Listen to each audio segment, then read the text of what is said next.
Well, hello there and a massive welcome to the channel. It's me, your favorite guide to all things fabulous, that 9 Indigo lifestyle.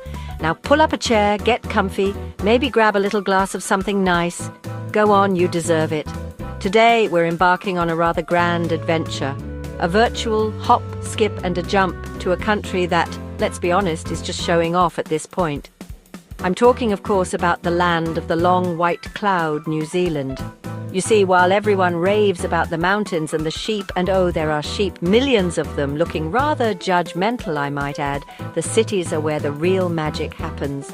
They're these incredible pockets of culture, art, and pure, unadulterated fun, all nestled amongst some of the most jaw-dropping landscapes on the planet.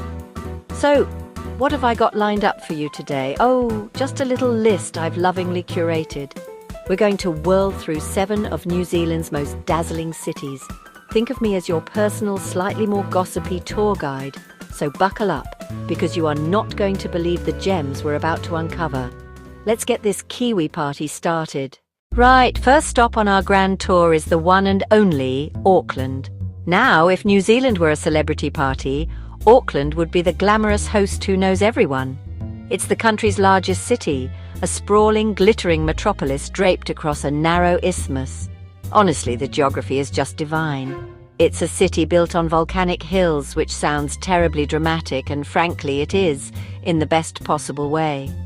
The heart of the city beats around its 2 magnificent harbours, the Waitemata and the Manuku. They call it the City of Sails for a reason, you know. And towering over it all, like a magnificent piece of jewellery, is the Sky Tower. You can see it from everywhere, a constant, glittering reminder that you're in a city that isn't afraid to reach for the stars. It's rather phallic, isn't it? But we won't dwell on that. But Auckland isn't just about pretty views and big towers. Oh no, it's a proper cultural melting pot. The food scene is just to die for. Honestly, the fusion of Pacific, Asian and European flavours will have your taste buds doing a happy little dance. And if the city buzz gets a bit much, which, let's be honest, it can for us delicate types, you can just hop on a ferry.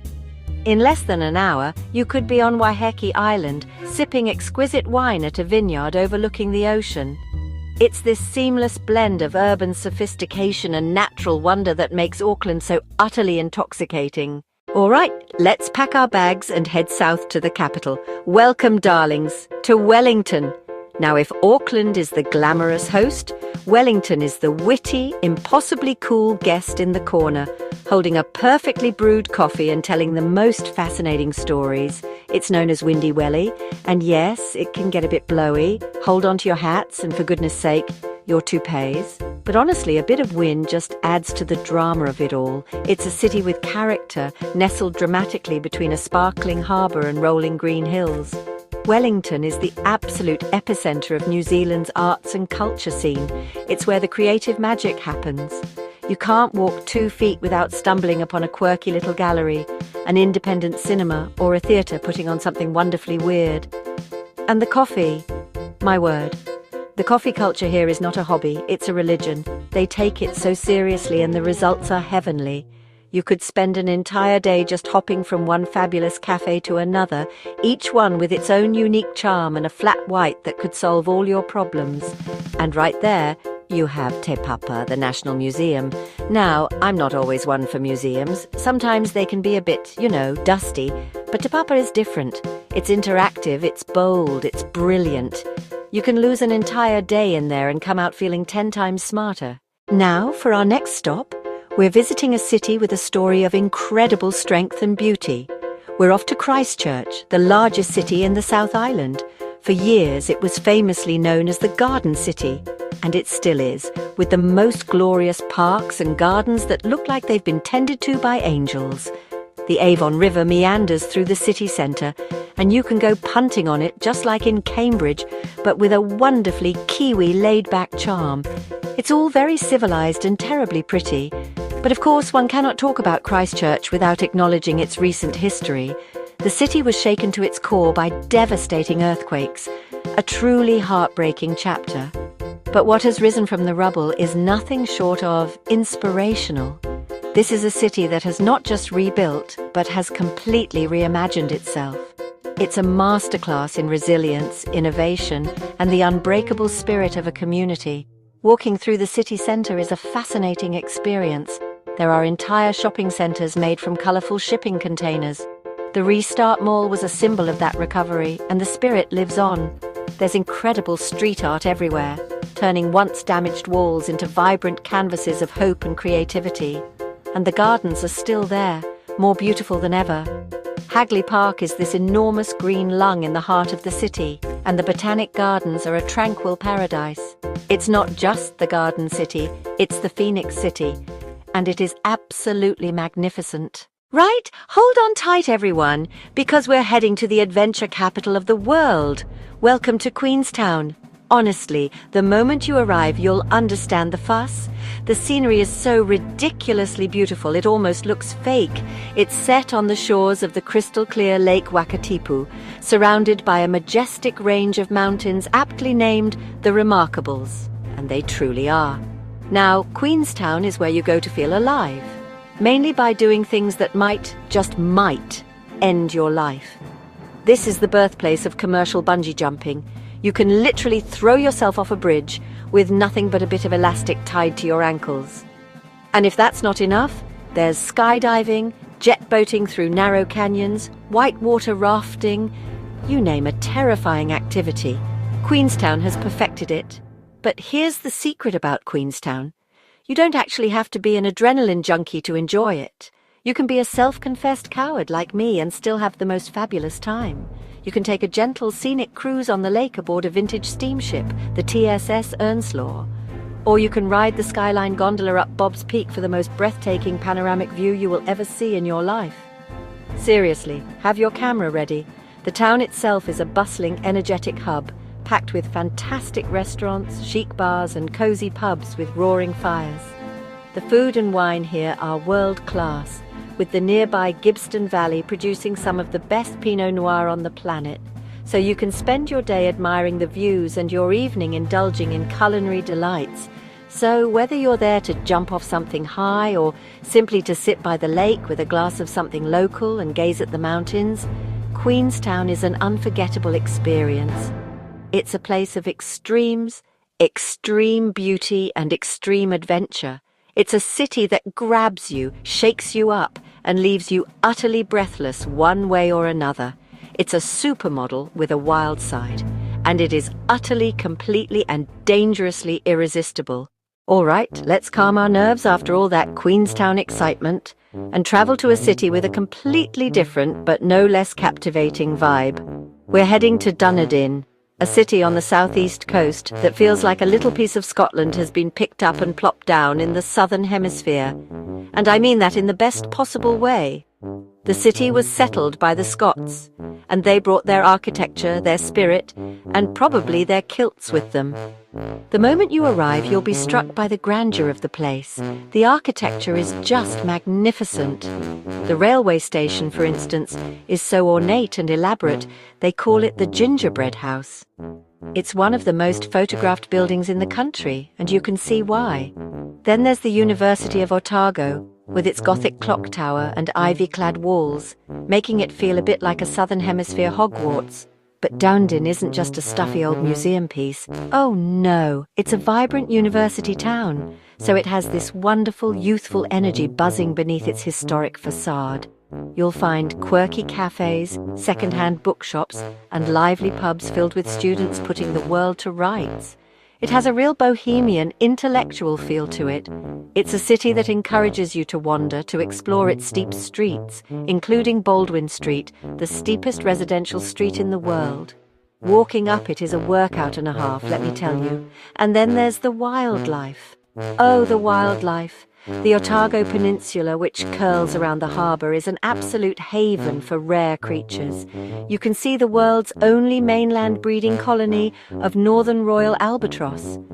These birds are enormous, with a wingspan of 3 meters. It's like watching a jumbo jet come into land. You can also spot rare yellow-eyed penguins, seals and sea lions just lazing about on the beaches. It's a truly wild and magical experience just minutes from the city centre. Dunedin is a city of wonderful contrasts. It's grand and historic, yet youthful and energetic. It's a sophisticated city of culture that sits right on the doorstep of some of the most spectacular, untamed nature you could ever hope to see. It's a little bit eccentric, a little bit gothic, and completely and utterly charming. Now prepare your senses, because our next destination is a place you will smell before you see it. We're heading to the geothermal wonderland of Rotorua. Yes, there's a distinct sulfuric smell in the air, a bit like rotten eggs. Don't worry, you get used to it. And it's a small price to pay for what you're about to witness, because Rotorua sits smack bang in the middle of one of the world's most active volcanic zones. It's all very dramatic and exciting. The landscape here is like something from another planet. We're talking bubbling mud pools, hissing steam vents erupting from the pavement, and spectacular geysers shooting boiling water high into the air. Places like Te Puia and Waiotapu Thermal Wonderland are just extraordinary. You can see the Pahutu geyser erupting up to 30 meters, and you can gaze into the champagne pool with its surreal orange and green colors. It's nature's very own slightly bonkers science experiment. But Rotorua is so much more than just hot water and funny smells. It is the absolute heartland of Maori culture in New Zealand. This is the best place in the country to get a deep, authentic and moving insight into the world of the Maori people. You can visit a living Maori village like Wakarewarewa, witness powerful cultural performances with the haka, and best of all, you can experience a traditional hangi feast where food is cooked in an earth oven. It is absolutely delicious and a truly special experience. And because this is New Zealand, of course there's an adventure side to Rotorua as well. Because why just look at a forest when you can zip line through it or roll down a hill inside a giant inflatable ball? Yes, this is the home of zorbing. It's as ridiculous as it sounds and utterly hilarious.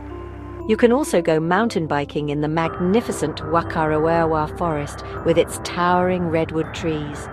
It's a playground for all ages, so yes, Rotorua might be a bit smelly, but it's a smell of power, of history, and of the earth itself. It's a place that engages all your senses. It's where you can feel the raw energy of the planet beneath your feet one minute, and be moved by the beauty of a 1,000-year-old culture the next. For our final stop, we're visiting a city that's often overlooked, but is a real rising star. Let's hear it for Hamilton. Now, Hamilton might not have the dramatic mountains of Queenstown or the geothermal fireworks of Rotorua, but it has a quiet, confident charm all of its own.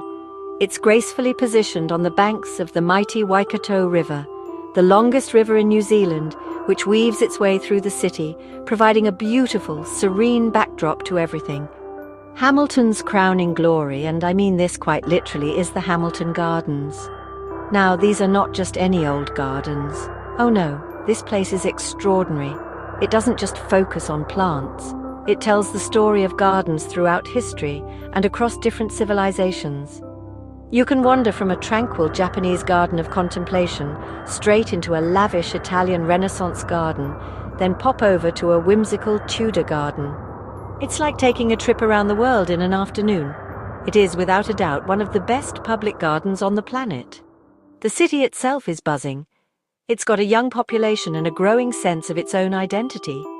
The central business district has had a real glow-up, with a fantastic riverside precinct full of cool bars and delicious restaurants. There's a burgeoning art scene with great street art and little galleries popping up. It has a relaxed, easygoing vibe that is incredibly appealing. It's the kind of place you could happily settle into for a few days to just unwind and soak up the atmosphere. And let's not forget one of Hamilton's biggest claims to fame, its location. It is the perfect base for exploring the wider Waikato region. And what's the biggest drawcard in Waikato? Well, only the most famous movie set in the world. Hobbiton is just a short, scenic drive away.